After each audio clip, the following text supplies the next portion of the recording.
আমার জন্য হাজির হওয়া অতীব গুরুত্বপূর্ণ বিদায় আপনাদের সামনে হাজির হয়েছে। মাহতারাম হাজিরিনে কেরাম, শাইখুল হাদিস আল্লামা ফারুকী রহমতুল্লাহ আলাইহি ছিলেন ইলমের সাগর, ছিলেন জ্ঞানের সাগর, ছিলেন উনি একজন বিজ্ঞ পণ্ডিত ছিলেন।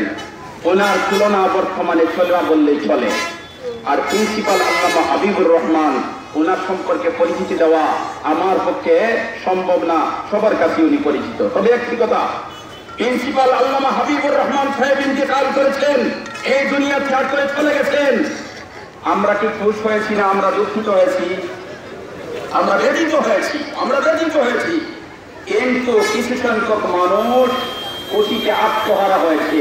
তাদের মধ্যে একজন তাসলিমা নাসরিন, সে বলেছে বাংলাদেশের মানবতার পিতার পতন ঘটেছে।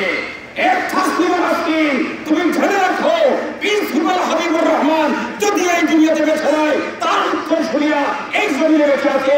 এই জমিনে সেই সাহায্য প্রিন্সিপালের উত্তর শুনিয়া বেঁচে থাকা অবস্থায় তাসলিমা নাসরিনের মতো নাস্তিক লোকেরা বাংলার জমিনে মাথা উঁচু করে দাঁড়াতে পারবে না। মাহতারাম হাজিরিনে কেরাম, প্রিন্সিপাল হাবিবুর রহমান একটা চেতনার নাম, প্রিন্সিপাল হাবিবুর রহমান একটা জিহাদের নাম, প্রিন্সিপাল হাবিবুর রহমান একটা প্রতিষ্ঠানের নাম। উনি শুধু একজন ব্যক্তি নয়, ওনার আদর্শ আমরা কি ছিল সবার কাছে জীবনকে নিয়ে স্পষ্ট। যখন বাতিল জেনামি আত্মপ্রকাশ করেছে, প্রিন্সিপাল হাবিবুর রহমান তার মোকাবেলায় দাঁড়িয়েছেন, ঠিক না বেটি? যখন বাতিল দেশ সংগ্রাম নিয়ে অগ্রসর হয়েছে, প্রিন্সিপাল হাবিবুর রহমান সে বিরোধিতা করে আত্মপ্রকাশ করেছেন এবং ময়দানে নেমেছেন। অতএব প্রিন্সিপাল হাবিবুর রহমান সাহেবের কারণে আমরা জানি উনি একজন আল্লাহওয়ালা মানুষ ছিল। যেইভাবে ফারুকী হুজুর রহমতুল্লাহ আলাইহি আল্লাহওয়ালা মানুষ ছিল, ওনারা কিছু শেষ রান দিয়ে রাত্রিতে কান্নাকাটা করতেন। আপনারা জানেন প্রিন্সিপাল হাবিবুর রহমান সাহেবের ইন্তেকালের কথা, এক ওয়াক্তের নামাজ কদা হয় নাই, এশার নামাজ পড়েছেন, দিনের বেলায় মাদ্রাসায় ছিলেন, রাত্রি বেলায় 12টা হয়েছে।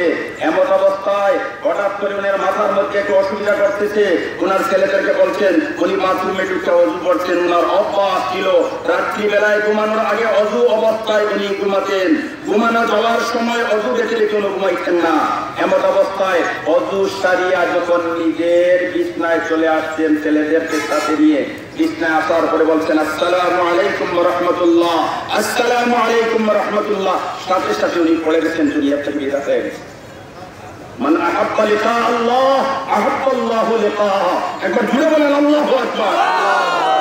মাহতারাম হাজিরিন কেরাম, বেহেশতি মানুষ যারা মৃত্যুর পূর্বে তাদের সামনে তাদের অবস্থান তুলে ধরা হয়, উনি কাকে সালাম করলেন যদি আমরা বলতে পারবো না, কিন্তু আমাদের মনের ধারণা নিশ্চয় উনি সাইয়্যিদুল মুরসালিন মুহাম্মদুর রাসূলুল্লাহ সাল্লাল্লাহু আলাইহি ওয়াসাল্লামকে দেখেছেন এবং সাইয়্যিদুল মুরসালিনকে দেখে উনি সালাম করেছেন, এটা আমাদের ধারণা।